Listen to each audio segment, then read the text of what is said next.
खबर की सबसे बड़ी शुरुआत अगर हम करें तो बीजेपी का जो मिशन मोड है वो फिलहाल शुरू हो चुका है। हमने देखा देर रात तक 12 बजे के बाद भी हमने देखा जो मीटिंग्स का जो सिलसिला था वो लगातार जारी था और प्रधानमंत्री के निवास पर हमने देखा कि लोकसभा के चुनावों की जो तैयारी है वो जोर शोर से चल रही है। अब आखिरकार आपको बता देते हैं कि कितनी राउंड ऑफ मीटिंग्स हुई है। पहली बीजेपी की सीईसी बताई जा रही है और यहां पे 5 घंटे तक लगातार प्रधानमंत्री मोदी वहां मौजूद थे अपने घर पर। हमने देखा कि टॉप बीजेपी के लीडर्स भी वहां मौजूद थे और ये सेंट्रल इलेक्शन कमेटी यानी कि सीईसी की जो मीटिंग थी वो देर रात 11 बजे शुरू हुई और 12 बजे के बाद 2-3 घंटे ऊपर तक चली। अब आपको अंदर की बात बता देते हैं कि आखिरकार इस मीटिंग का एजेंडा क्या था। यहां पे बताया जा रहा है कि डिलिबरेशंस चल रही थी। Prime minister Modi and union home minister Amit Shah name could also feature in the list. जो पहली लिस्ट शायद हो सकता है जल्द बीजेपी रिलीज करे।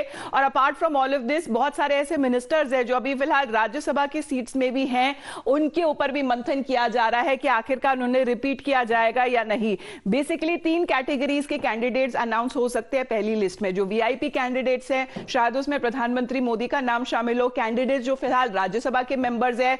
और तीसरी कैटेगरी अगर वो भी आपको दिखा देते हैं कि आखिरकार तीसरी कैटेगरी क्या होने वाली है कि कैंडिडेट्स जो बीजेपी कंसिडर करती है कि वो कमजोर है, तो उनके ऊपर भी मंथन किया जा रहा है। अब बताया जा रहा है कि बड़े नाम हो सकते हैं शामिल इस पहली लिस्ट में। प्रधानमंत्री नरेंद्र मोदी की बात की जा रही है कि दोबारा से वो वाराणसी से लड़ सकते हैं। राजनाथ सिंह जो यूनियन होम मिनिस्टर पहले रहे थे और उसके बाद रक्षा मंत्री रहे, उनको लखनऊ की सीट दोबारा मिल सकती है। अमित शाह जो इस बार चुनाव लड़े थे 2019 में, उनको गांधीनगर से चुनाव लड़ाया जा सकता है। स्मृति ईरानी अमेठी से जिन्हें जाइंट स्लेयर कहा जाता है, अनुराग ठाकुर हमीरपुर से लड़ सकते हैं, प्रहलाद जोशी धारवाड़ से लड़ सकते हैं, गजेंद्र सिंह शेखावत, ये सारे आप नाम देख रहे हैं जो टॉप लीडर्स, टॉप मिनिस्टर्स जो माने जाते हैं, जो वीआईपीज माने जाते हैं मोदी सरकार के। और आखिरकार हो सकता है कि ये सारे सीट्स रिपीट की जाए। यहीं पर अगर शिवराज सिंह चौहान की बात करें, क्योंकि ये पूर्व मुख्यमंत्री रहे हैं मध्य प्रदेश के, उनकी तरफ से पहले कहना था कि वो विदिशा से लड़ना चाहते हैं, लेकिन हो सकता है कि पॉसिबिलिटी हो सकती है या उन्हें भोपाल से लड़े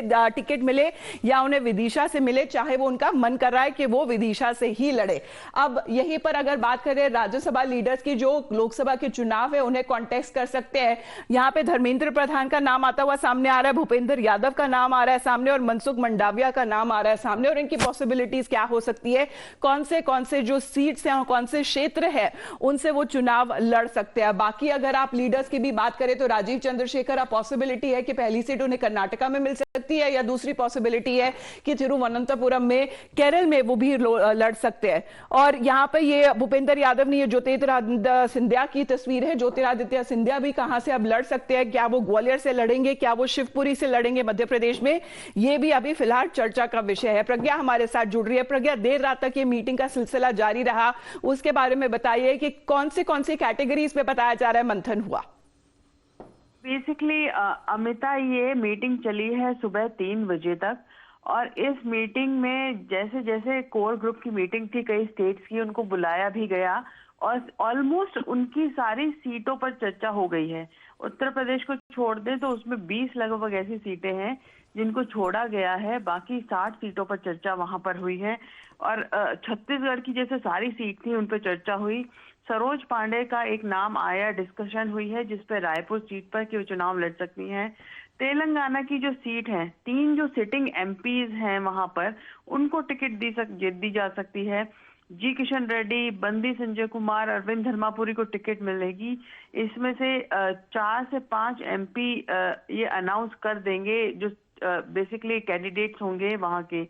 केरल में भी बातचीत बढ़ी आगे, त्रिस्सूर से सुरेश गोपी का नाम चला और आतिंगल जो सीट है उसे बी मुरलीधरन जो कि राज्यसभा से आते हैं, उनको कैंडिडेट फील्ड किया जा सकता है। बात करें मध्य प्रदेश की, ऑलमोस्ट बताया गया कि सभी सीटों पर डिस्कशन हो गया है और इनफैक्ट जो कुछ लोग असेंबली इलेक्शंस भी लड़े थे उनको वापस से एमपी लड़ाया जा सकता है, ये सुनने में आया है। शिवराज सिंह चौहान के लिए कहा गया कि मोस्ट लाइकली विदिशा से ही लड़ने वाले हैं वो, और फग्गन सिंह कुलस्ते और गणेश सिंह जो पहले असेंबली इलेक्शन लड़े थे उनको वापस ये वाला चुनाव लड़ाया जा सकता है। चलिए प्रज्ञा, बने रहिए हमारे हमारे साथ, क्योंकि जैसे जिस तरह से डिटेल ब्लूप्रिंट की जो आप बात करिए, क्योंकि जो पिछले साल अभी 2023 के जो चुनाव हुए थे, चाहे हमने मध्य प्रदेश में देखा हो, कर्नाटक में देखा हो, राजस्थान में देखा हो, वहां पे बीजेपी की एक स्ट्रैटेजी ये रही थी कि जितने लोकसभा के एमपीज है या सिटिंग मिनिस्टर्स है, उन्हें असेंबली के चुनाव लड़ाए गए थे और वहां पे वो जीत हासिल हुई थी। ये जो फॉर्मूला था बीजेपी का, ये काम आ गया। अब वहीं पर पश्चिम बंगाल के बारे में भी बात कर लेते हैं। ये जो डिटेल ब्लूप्रिंट है उसे किस तरीके से तैयार किया है, क्योंकि यहां पर अभी फिलहाल जिस तरह से प्रज्ञा ने जानकारी दी कि मेनी सिटिंग एमपीज में also contest in their own seats, तो हो सकता है उन्हें दोबारा रिपीट किया जाए।